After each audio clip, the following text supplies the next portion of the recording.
You know, I knew there would be a lot of conversation about e-commerce. The parcel market is booming for post and express companies. And our panel is about thinking outside the box.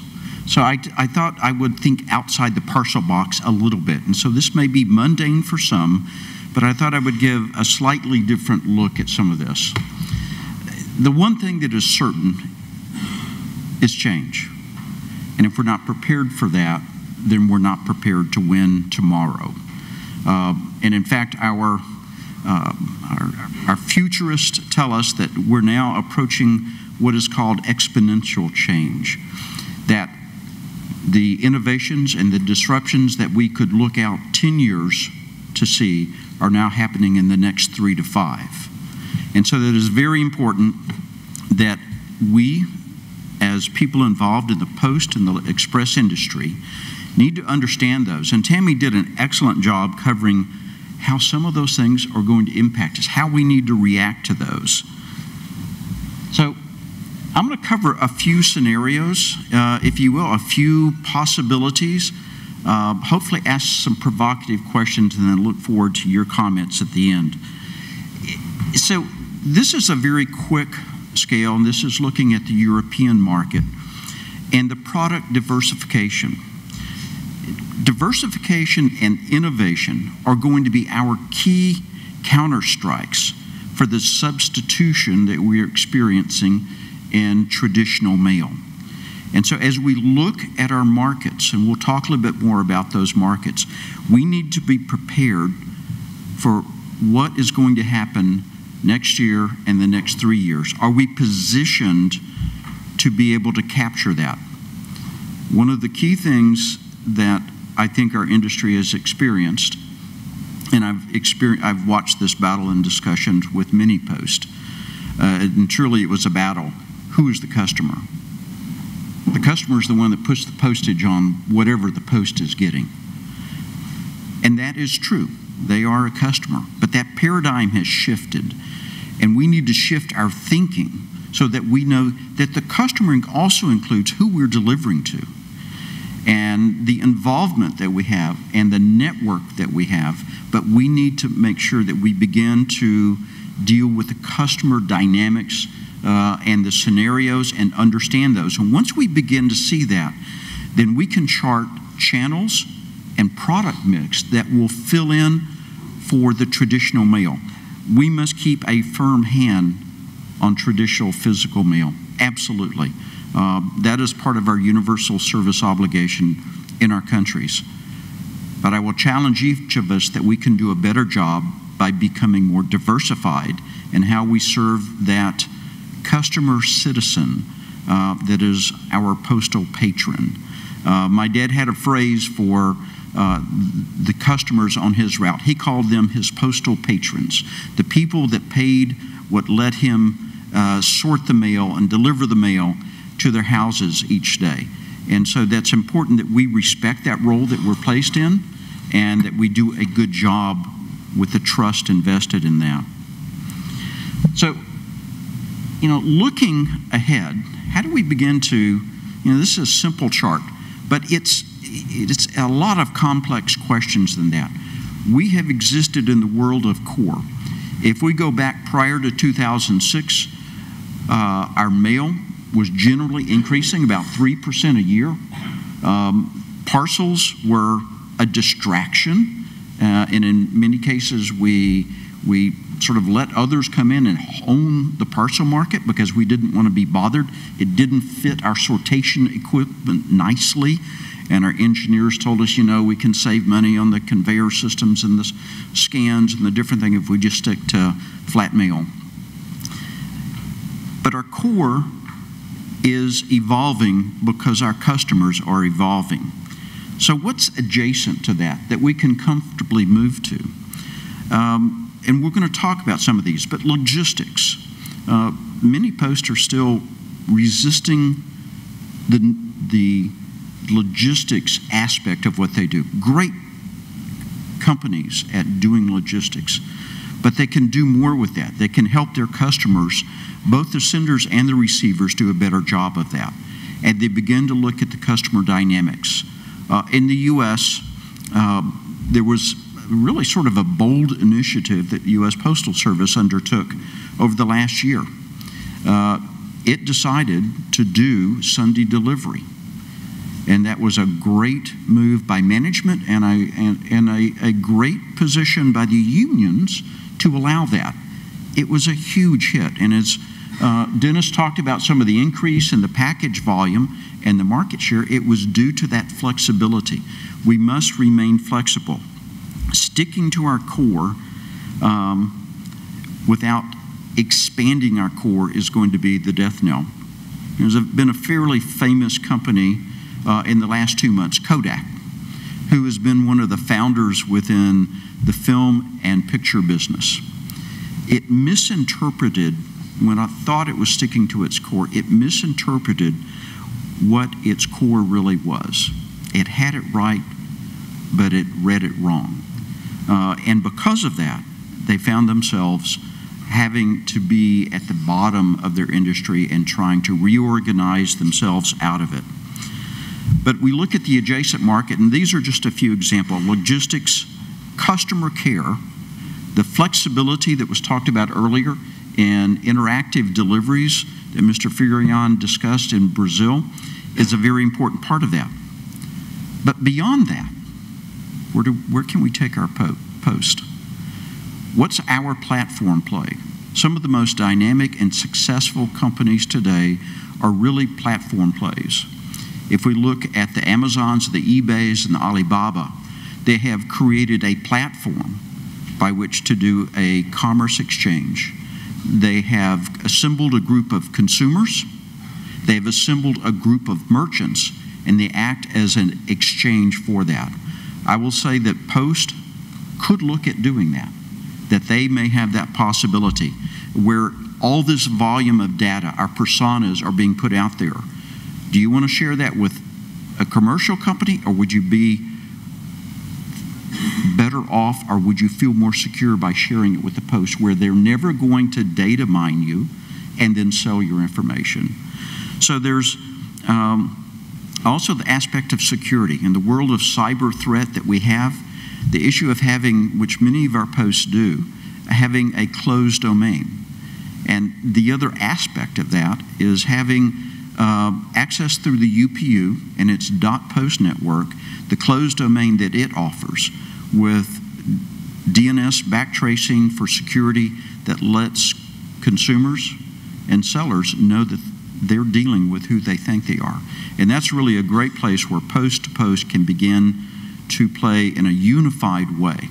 But it is incumbent on each post to look at how they do that, especially when they're looking at the international business. So I'm going to talk about one industry, and there are many, but there's the financial markets that we can get into. And we saw that on the product mix earlier. The logistics, some of the other dynamics that get in there.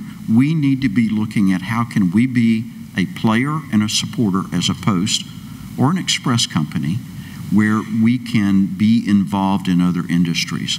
Now that may be restricted by certain legislations and regulations in your particular country, but I would say for most, it is an open market where we do something that is customer beneficial, consumer, citizen beneficial to expand into that. So I'm going to talk about one of health. And we assembled a group at Deloitte in our health practice. We asked them to look at the US market, but I would say that this can be paralleled with a few differences in any of our countries to say we assembled a group that was in Deloitte in our health group. It was about 50 medical doctors, and then another couple of hundred registered nurses that look at the industry and the things. And we asked them to look at what are the current unmet needs in the marketplace. And so they came up with these. Secure repository for health and data exchange. There's been those that have tried it. Companies have tried it, but they've not been successful with it. Part of that is a trust factor. Part of it is the company is in it and then it's out of it. Post could play a role in that. So you can see the list up here. and the potential opportunities that tie into that, and the selected postal strengths that you have.